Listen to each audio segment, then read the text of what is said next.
Hi guys! Welcome back again to my YouTube channel. So by the way guys, my name is Jap. Kumusta po kayong lahat? Okay, so ayan guys, maraming salamat po pala sa walang sawang pagsubaybay sa ating po daily love reading. And kung ikaw ay bago pa lang sa ating channel, mag-subscribe na po kayo. Then i-click mo na rin yung ating notification bell para lagi kang updated sa ating mga bagong upload. And guys, sa mga interested naman sa ating private reading, and rituals, nasa description box below lang po yung link, message lang po kayo. Tignan natin.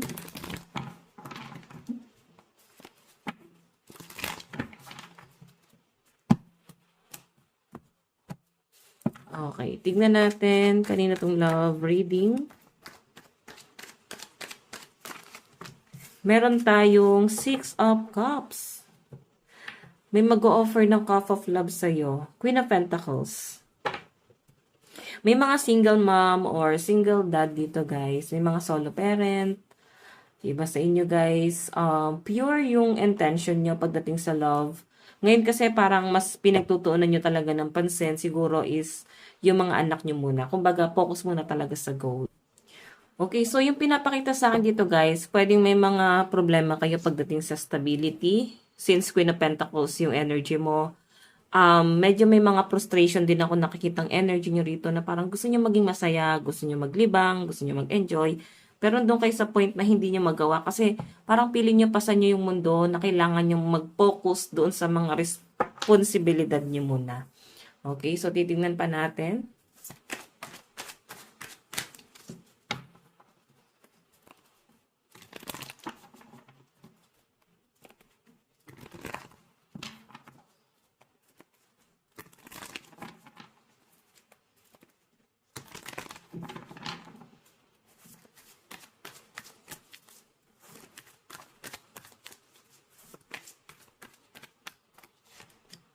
Meron tayong, nakikita ko yung iba sa inyo, tinalikuran kayo. Stuck ka sa past person. Tinalikuran ka, So, parang ang hirap para sa inyo na gampanan yung dalawang role, no? Bilang ina, bilang ama. Bilang ama, bilang ina. So, nakikita ko sa inyo, guys, yung mga frustration mo dito kasi tinalikuran ka ng person mo, Ayan, no? Nakita ko mahal ka naman ng person mo. Yun nga lang guys, marami siyang kasinungalingan. And dumadating na sa point na nahihirapan na siyang panindigan yung mga kasinungalingan niya. So, anong nangyayari guys? Lumayo na lang siya. Kasi ito guys, may pagmamahal pa yan. May pagmamahal pa to Yun nga lang guys, mas pinipili niyang lumayo. Okay? And may nakita ko guys na ikaw, meron kang ibang option na iniisip dito. Siguro yung iba rito, nag-travel, nag-abroad, para doon makapagtrabaho, para makapag-provide sa mga anak nila. Okay, so titignan pa natin.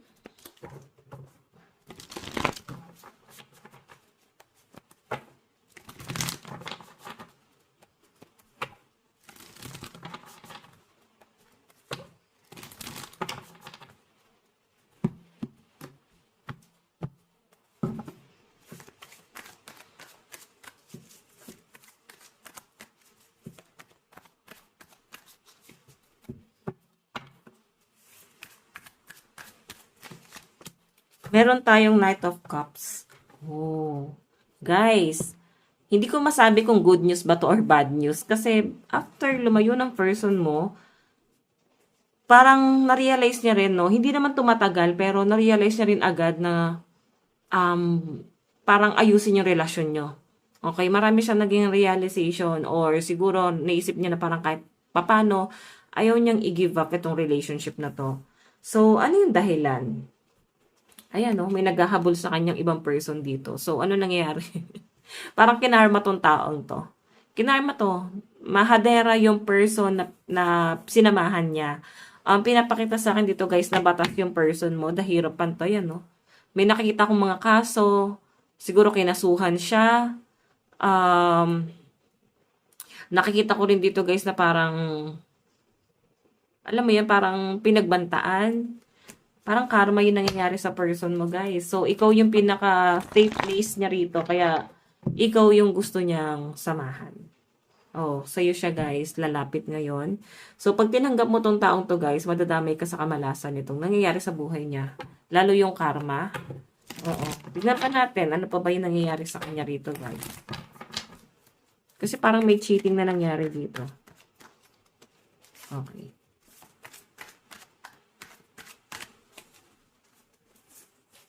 Meron tayong Queen of Pentacles. Naging ano guys, parang yung person mo, nahibang siya sa pera. Okay, nasilaw siya sa pera. Yung bottom of the deck natin is Four of Pentacles, Justice talaga. O parang kinasuhan to. Hindi ko alam kung meron ba siyang dinispal kung pera, itinakbong pera, or na-addict sa sugal. Tapos parang pinagsabay-sabay niya yung mga sugal niya, no? Like parang ng babae, ng lalaki, tapos parang sinira niya talaga yung buhay niya guys, no? Wala na sa direction yung buhay niya. Okay, so titignan pa natin. Kanina po itong love reading.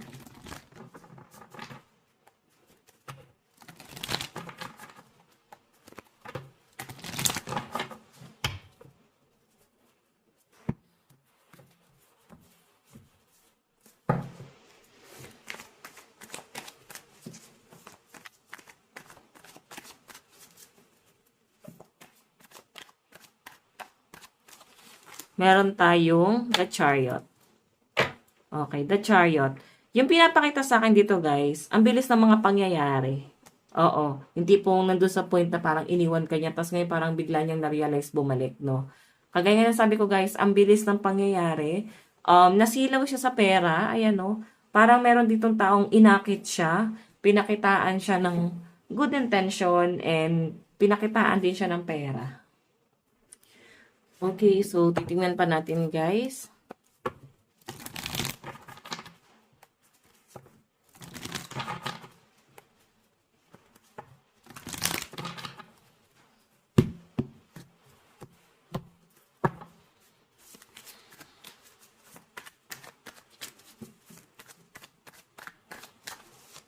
Meron tayong strength, 'di ba? Ayos niya talaga, guys, yung relasyon niyo, oh. Nalalagay sa alanganin ngayon, parang may nagbabanta sa kanya or delikado talaga yung buhay niya ngayon. Piling ko karma to ng person mo, guys. Ayun, oh. The Tower. Tapos Ace of Cups. Sobra kasi siya nagtiwala.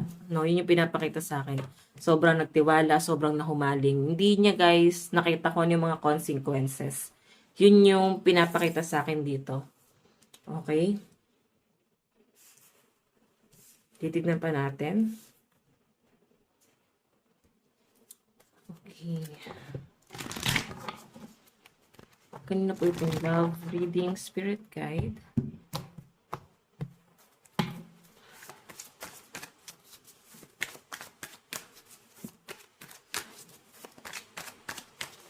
Meron tayong, oh, grabe. Hindi siya makatulog ngayon, guys. Kakaisip kung paano niya susolusyonan yung problema niya, no? Isa na dito, guys, parang meron siyang problema sa pera. Okay, yun yung pinapakita dyan.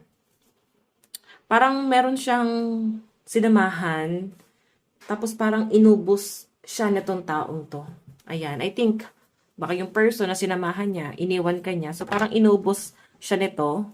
Walang natira sa kanya. So, akala niya kasi siya yung magbe-benefits dun sa connection nila eh. So, alam mo yon, napaikot siya. Mabilis siyang sumama. Oo, mabilis siyang nahumaling doon sa taong yan. Kasi may mga pangako. Okay, may mga pangako sa kanya.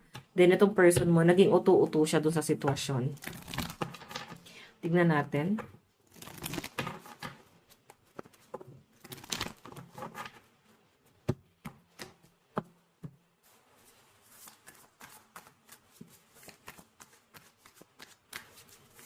Meron tayong Ace of Pentacles. 'Di ba? Sabi ko sa inyo, big amount of money, oh.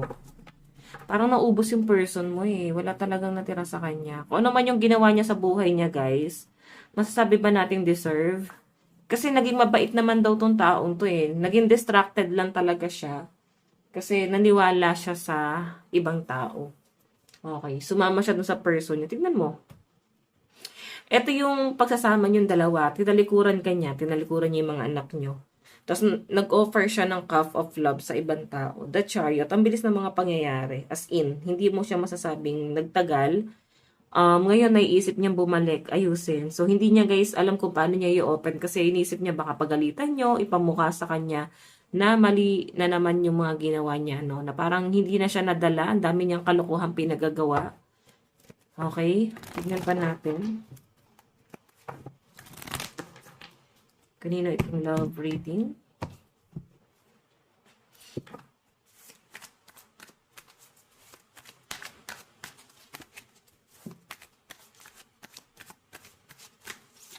Meron tayong, di niya alam kung paano siya gagalaw. Kasi naka-reverse to, guys. Kung ganito kasi meron siyang ginagawang plano. May naisip siya mga plano. Pero naka-reverse. Mukhang hindi niya kayang takasan tong problema niya na kinakaharap niya ngayon, guys. Oo. So, kung ano man yung problemang kinakaharap nito, guys, hindi to biro. Ang lala talaga, guys. Sobra. Titignan pa natin.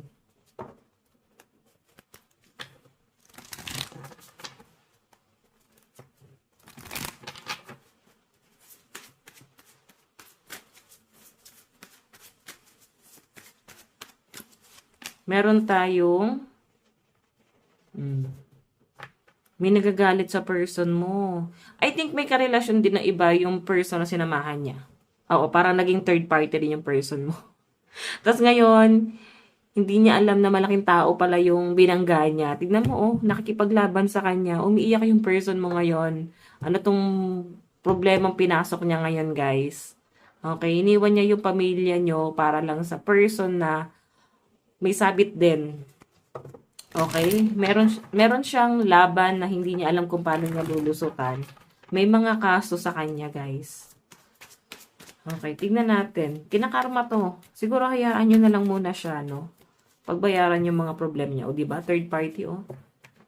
Pahihirapan itong taong to, yung person mo at yung partner niya. Parang mali sila ng kinalaban dito. Okay, pwede rin naman guys na baka ex mo na to, tapos, di ba? Ayan, ito lang yung lumalabas na problema niya dito. Ang lala ng sitwasyon, guys. Tingnan pa natin. Kanina tong love reading.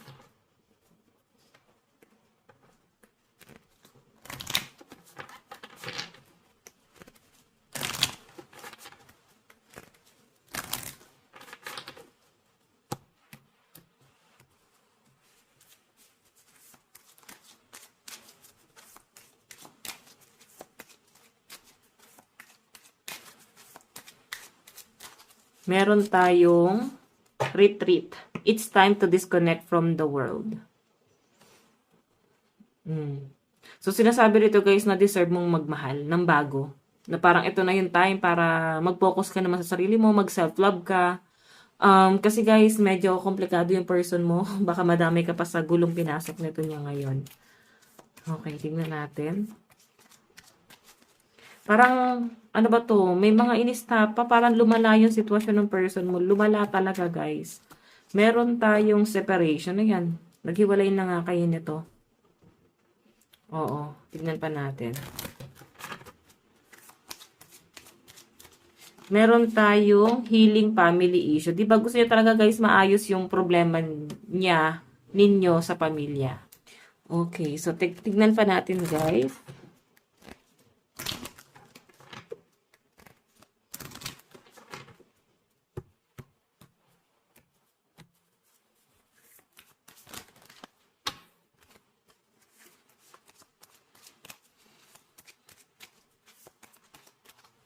Meron tayong honeymoon. Diba gusto niya talagang bumawi sa inyo, guys. I think babalik siya sa buhay niyo pero hindi niya guys i-open kung ano yung problema. Hindi niya talaga sabihin sa inyo. Oh, magiging palaisipan eh. Bakit biglang nagbago yung isip niya? Bakit bigla siyang lumambing? Bakit gusto niya ang ayusin? Samantalang marami siyang pinamukha sa inyo bago siya umalis. Bago ka tinalikuran. Bago niya tinalikuran yung pamilya niyo.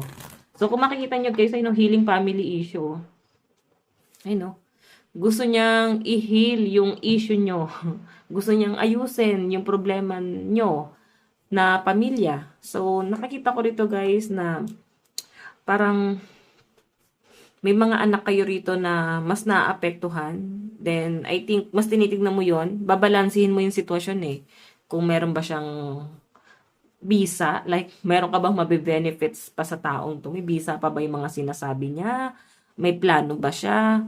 So, sabihin na natin guys na naging good provider naman kahit papano, pero sobrang sakit kasi nung ginawa sa inyo guys. Okay, isa na lang yun sa parang titignan mo dito sa sitwasyon na to. Okay, so titignan pa natin guys.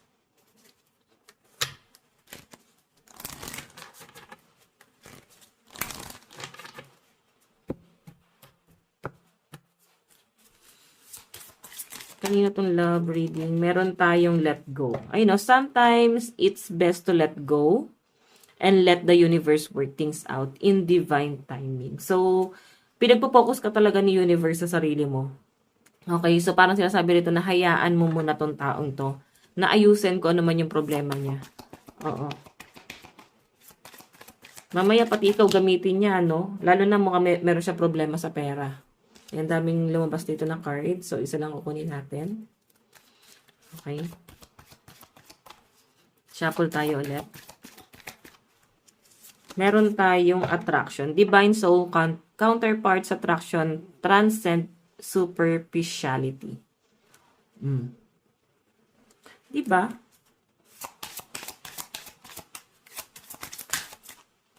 Meron tayong remarkable. Notice everything remarkable about your relationship.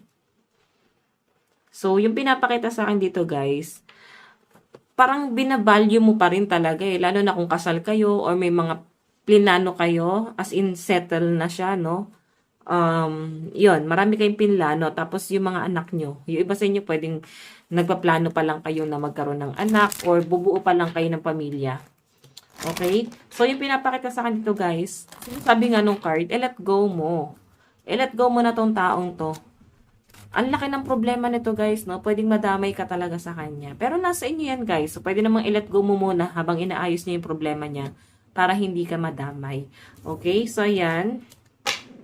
Malakas ang energy ng ear sign, Aquarius, Gemini, Libra, Aries, Leo, Sagittarius. Ano pa ba? Capricorn, Taurus, and Virgo. Ayan, malakas ang Leo. Capricorn, Taurus, and Virgo. Aries, Leo, Sagittarius. Okay.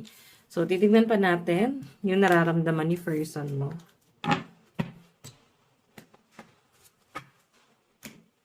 Okay.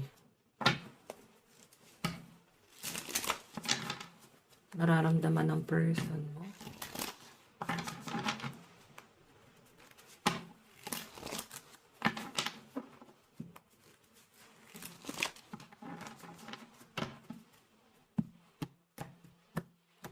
Okay.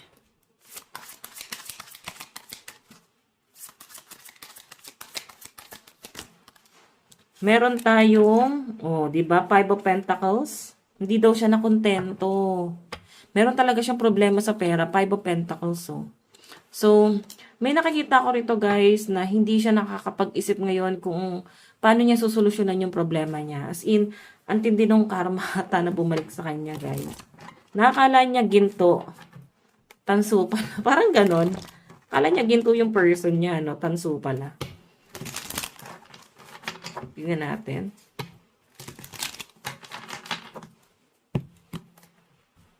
Kasi napahamak siya eh. Sinamahan niya to na nainganyo siya sa mga sinabi sa kanya.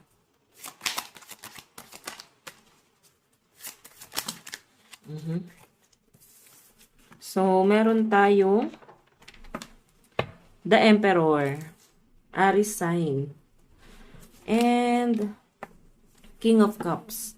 So, may pinapakita sa akin dito, guys, parang may naghahanap sa kanya. Laki ng galit sa kanya nitong taong to. So, by the way, yung nararamdaman niya sa inyo, guys, regret, pagsisisi, na parang ikaw gusto mo lang naman siyang protektahan, gusto mo siyang isave, lalo na gusto mo isave yung relationship nyo, yan yung pinapakita sa akin dyan. Pero wala eh, nadala talaga siya, no? Siguro nadala rin siya kasi nakikita niya kung ano yung problema niyong pamilya. Ayaw niya, guys, na parang tanggapin. Ayaw niya munang parang harapin yung totoong problema nyo kasi mas tinakasan niya nga eh. Ang lumabas kasi sa akin guys, mukhang inabandon na kanya eh. Okay?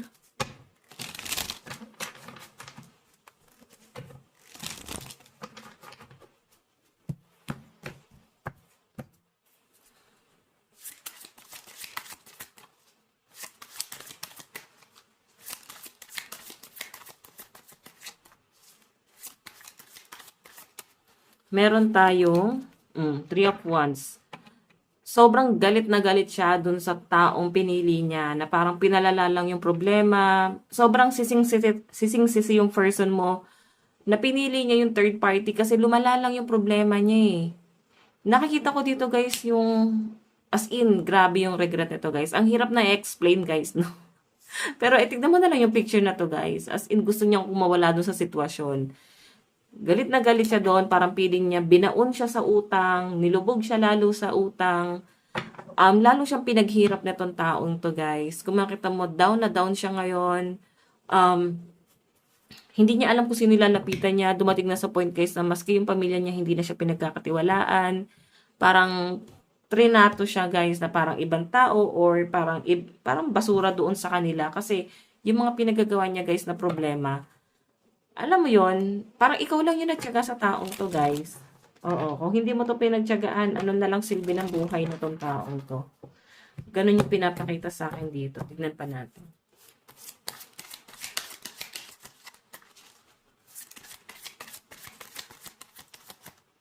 Meron tayong Page of Wands. Ayun na, gusto niya daw ulit magsimula ng bago, gusto niyang makarecover, gusto niyang makaalis dun sa sitwasyon niya. Hindi niya alam kung paano. Kasi nagsisimula pa lang siya dito, guys. Hindi pa nga siya nakakaisip ng solusyon paano siya alis sa problema niya eh. So, yung nararamdaman niya dito, guys, gustong-gusto kanyang ilaban. Nagsusumigaw siya rito, guys. Gusto niyang bumalik. Kasi nasabi niya, ba't kasi hindi ako nakontento? Biniblame niya ngayon yung sarili niya. Then, biniblame niya rin yung third party, no, na sinamahan niya. Na parang mas pinili niyang i-give up yung pamilya niyo para sa kanyang pansariling interest ko, no. Pero yung sinasabi kasi dito guys, since pinili niya yung pang sarili niyang interest, bumabalik sa kanya talaga lahat. Lalo siyang pinaghihirap ni universe kasi nagsimula ka sa mali eh, parang ganon. Matatapos ka rin sa pagkakamali. Ganyan. Tignan natin. So, grabe to guys. Tignan pa natin.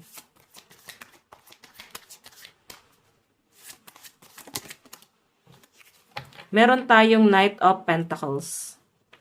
O, diba? Medyo mabagal siya. Nakakapag-isip-isip na to guys ng normal, pero unti-unti siyang babalik sa inyo. Tapos maiirita ka sa pagiging sad boy, sad girl niya, kasi may mga paawa. Though, totoo naman, pero guys, medyo naiirita ka kasi mga paawa niya parang may panggagamit na eh. Halos pinipiga ka niya para lang, ano ba, makatulong ka sa kanya, para sagipin mo siya sa pagkalunod niya guys, no? Sobra to guys, ikaw na lang yung magde-decide dito, guys. Ayan, no. Walang-wala siya ngayon. Lumubog to sa utang. So, parang nakakainis lang sa part mo na parang babalik siya sa inyo kung kailan lubog na lubog siya. Ano yun? Dapat successful siyang babalik sa inyo. So, ang hirap, guys, na dumagdag pa ng bagong responsibilidad. Lalo ikaw, parang ang dami mo ng responsibilidad. Ang dami niyang iniwan sa inyo na responsibilidad. So, parang nakakainis at nakakagalit, no? Kaya nga sinasabi dito, i-let go mo na kasi mukhang deserve mo na ang magmahal ulit. Kung may person ka ngayon, deserve mo nang mahalin ng taong yan. Okay? Huwag mo nang antayin na, ano ba, huwag mo nang antayin na, parang baliwalain mo na naman yung mga, yung totoong nagmahal sa inyo. Tapos piliin mo na naman yung maling tao. Tama ba? Di ba? So, eto na yung sinasabi rito guys, no? Unti-unti siyang babalik. Unti-unti niya nare-realize. So, bumagsak itong taong to. Karma na nga yata to guys. Tignan pa natin. Kanina tong love, reading, spirit guide. So guys, malakas ang energy ng Aries dito sa side ni person, no?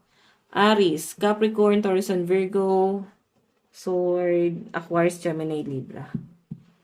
Oo. Meron tayong pay attention to the red flags. The sign are cautioning you. Diba yan, no? Though titignan mo na kung ano yung pinagsamahan nyo, kinasal naman ako sa taong to, parang ganyan. Pero guys, hindi na yun guys, importante eh. Kasi ang dami ng red flag dito, oh. Nagkamali na yung person mo, siya mismo yung naglubog sa sarili niya doon. Tingnan natin. Meron tayong new love. I know, a new person has strive your romantic feelings. Kasi guys, etong person mo, bumalik kasi siya dun, I mean, na-attract talaga siya sa new person. Ayun no, ang kinonsider niya dito, masyado na daw toxic yung relasyon niyo kung bakit siya umalis. Ang dami ng red flag, ang dami ng red flag sa'yo, na hindi niya kinonsider na ikaw na lang yung bukod tangi nagtiis sa kanya kahit walang-wala naman tong taong to. Kung makikita nyo, ayun, nag-green up niya daw yung bagong tao sa buhay niya. Sobra siyang na-attract doon hanggang sa naubos siya. Kasi nga, gusto niyang, gusto niyang magpakitang gilas doon eh. Gusto niya pakitaan na okay siya, kaya niya, ganon. Meron tayong soulmate. So, na-feel sa inyo ng person mo na soulmate ka niya. Oo, kaya gusto niyang bumalik. Meron tayong free yourself. Ayan, kaya gusto niya guys palayaan yung sarili niya dun sa third party or dun sa taong sinamahan niya. Kasi, sinasabi rito guys, parang gusto niyang bumalik sa inyo. Ayan, ba't daw kasi na-attract pa siya sa new person? Gusto niyang bumalik sa inyo guys, no? Gusto niyang maging malaya. Gusto niyang umalis na sa problema. Tignan natin guys. Ano yung gustong sabihin sa inyo ng person mo? Ano yung gustong sabihin sa inyo ni person?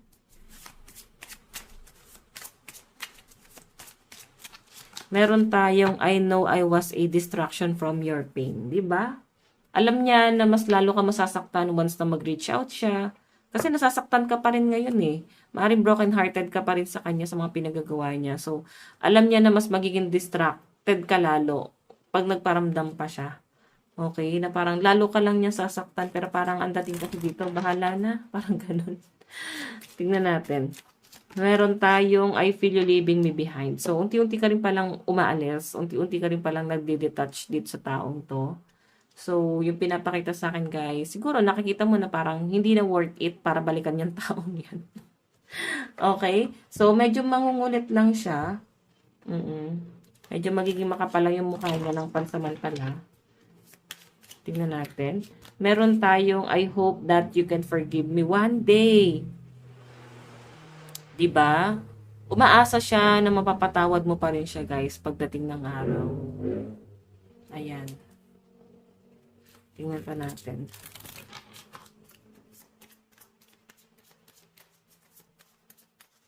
Meron tayong I left when I saw you with someone.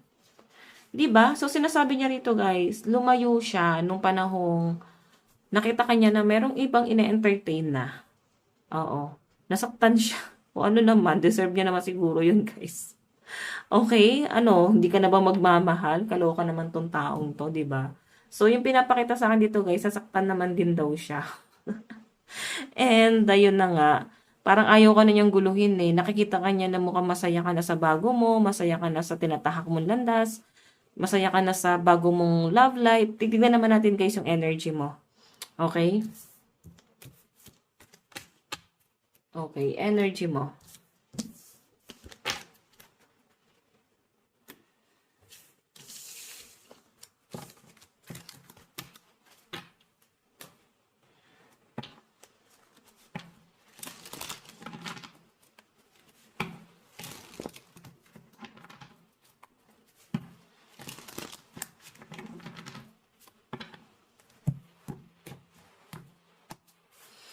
Okay. Energy mo sa person na to. Okay, ano ba yan? Dalawa. Wait lang guys. Parang baliktad yung card natin. Oh, wait lang guys ha. Baliktad yung ibang card. Ayan. So, ayan. Hanggat maaari kasi guys, ayoko nagbabasa ng reverse. Oo, pero parang sinasadya talaga no ng card. Tingnan natin. Nararamdaman mo. Meron tayong 5 of Wands. Ayan. Nagagalit ka sa taong yan. Galit ka sa taong to, pero kumakalma ka. Naka-reverse eh. Sabi ko nga, di ba, hanggat maaari yung magbasa ng reverse, pero yun yung binibigay nung card. So, hanggat maaari, guys, kinakalma mo yung sarili mo dito. Hanggat maaari, guys, ayaw mong mag-iskandalo or pumatol sa taong to. Kumbaga, parang hanggat maaari, guys, ayaw mong patulan yung sinamahan niya, no? Yung third party. Hindi ka siguro nagkaroon ng lakas ng loob na makipag-away sa taong yun. Kumbaga, gusto mong magwala pero hindi mo na ginawa. I think may delikadesa ka pa rin, no? Hanggat maaari. Tignan natin. Meron tayong, kasi at the first place, guys, parang wala siyang ginawa para i-work out itong relationship na to. Oo, parang naramdaman mo na parang pinabayaan ka niya. Kasi nga naka-reverse to kanina, di ba? So, hindi niya hinayaan na mag-grow yung connection nyo. Kumbaga, sa halip na ininvest niya sa iba, bakit hindi na lang sana sa inyo, sa pamilya nyo. Okay. Meron tayong, ayan. Diba, parang, ano to, bigla ka na lang babalik na broken hearted, tapos kailangan mo ng pera. Parang babalik ka ng broke, tapos sasaluhin kita. Parang, alam mo yon, may panggagamit na to eh. Or sabihin na natin guys na hindi yun ang intention niya. Pero mararamdaman mo talaga. Ayan, malakas ang fire sign sa side mo ha. Gigil na fire sign sa earth sign. Aries, Leo, Sagittarius, tapos Capricorn, Taurus, and Virgo. Okay, tignan natin. Doon naman tayo sa energy in the near future. In the near future. Meron tayong Page of Wands. Ayaw mo na magpakastak sa taong to, guys. Gusto mo na palayain yung sarili mo. Kasi parang tinitimbang mo eh. Parang tinitignan mo kung ano yung sitwasyon mo dati na parang baliw na baliw sa kanya, habol na habol, mahal na mahal. So, kung makita nyo, guys, Queen of Swords, mas nag-iisip ka dito, no? O, diba? Pero hindi ka pa rin makapag-decide. Kaya sabihin na natin, guys, na nag-iisip ka, nag-iingat ka mag-desisyon. Hindi ka pa rin makapag-decide. Siguro may feelings ka pa rin. Oh, may air sign dito, Aquarius, Gemini, Libra, Aries, Leo, Sagittarius. Okay? Tingnan natin. Meron tayong express your love. Meron tayong worth waiting for. And separation. O, diba? Nagantay ka sa kanya nung hiwalay kayo. Parang nagilty ka pa nga nung una eh. Parang gusto mong bumawi sa kanya. Nagilty ka na parang baka nga kasalanan ko. Baka nga may mali sa akin. Ganun yung pinapakita sa akin dito, guys. O, ayan o. Parang gusto mong bumawi. Ikaw pa yung nakakaisip dito na gusto mong bumawi sa kanya. Nagantay ka nung hiwalay kayo. Pero nung bumalik siya, guys, or ngayong babalik siya, guys, nakikita ko maninimbang ka sa sitwasyon kung tama pa ba? Or baka hindi na. Okay, so yan guys. Ito lang po ang inyong daily love reading. Bukas po lahat. God bless and love you all. Bye-bye!